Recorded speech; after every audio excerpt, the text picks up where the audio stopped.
മധുരമുള്ള ഇലയട എല്ലാവരും കഴിച്ചിട്ടുണ്ടായിരിക്കും. എന്നാൽ അത്യാവശ്യം എരിവുള്ള ബ്രേക്ക്ഫാസ്റ്റ് ആയിട്ടും ഡിന്നറായിട്ടും 4 മണി പലഹാരമായിട്ടും കഴിക്കാൻ പറ്റുന്ന സ്പൈസി ഇലയട നിങ്ങൾ ആരെങ്കിലും കഴിച്ചിട്ടുണ്ടോ?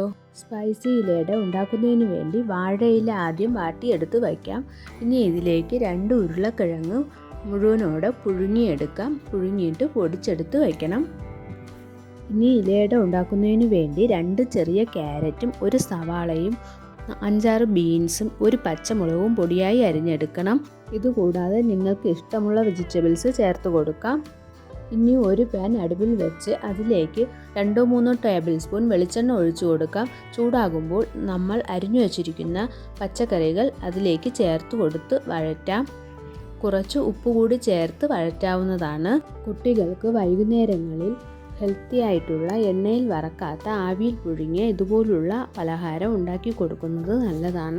മധുരമുള്ള ഇലയട ഇഷ്ടമില്ലാത്തവർക്ക് ഇതുപോലെ എരിവുള്ള ഇലയട ഉണ്ടാക്കി കഴിക്കാം. പച്ചക്കറികൾ ഒരുപാട് നേരം വഴറ്റേണ്ട. ഒരു അരവേവ് ആയ ശേഷം അതിലേക്ക് ഒരല്പം മഞ്ഞൾപ്പൊടിയും 1/4 ടീസ്പൂൺ മുളക് പൊടിയും 1 ടീസ്പൂൺ കുരുമുളക് പൊടിയും ചേർത്ത് ഇളക്കാം. ഇനി ഇതിലേക്ക് ചെറുതായി നുറുക്കിയ കറിവേപ്പില കൂടി ചേർത്ത് മിക്സ് ചെയ്യാം.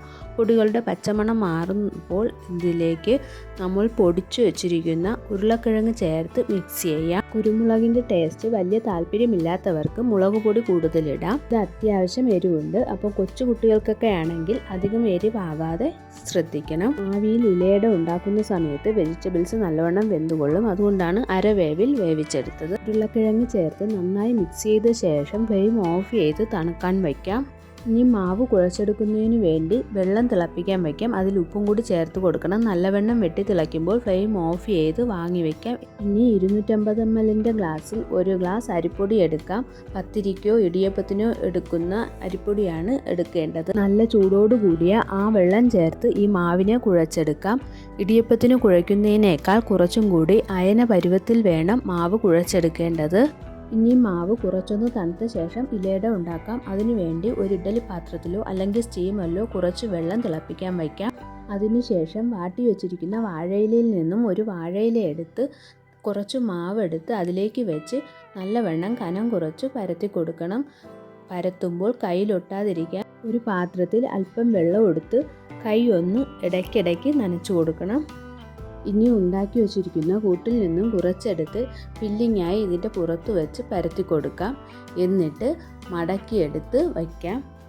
ഇതുപോലെ എല്ലാ മാവും കുറച്ച് വീതം എടുത്ത് വാഴയിലയിൽ പരത്തി ഫില്ലിങ് വെച്ച് നിറച്ച് മടക്കിയെടുക്കാം.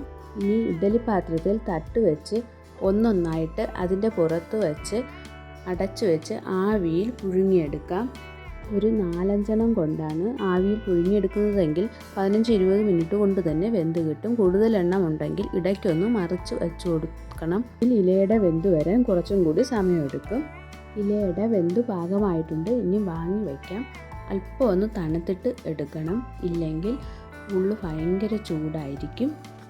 പച്ചക്കറികൾ ചേർത്ത് ഉണ്ടാക്കുന്ന ആയിട്ടുള്ള ഈ സ്പൈസി ഇലയട നിങ്ങൾ ട്രൈ ചെയ്ത് നോക്കിയിട്ടുണ്ടെങ്കിൽ കമൻറ്റ് ചെയ്യണേ. നിങ്ങൾക്ക് ഇഷ്ടമായെങ്കിൽ ലൈക്ക് ചെയ്ത് സപ്പോർട്ട് ചെയ്യണം.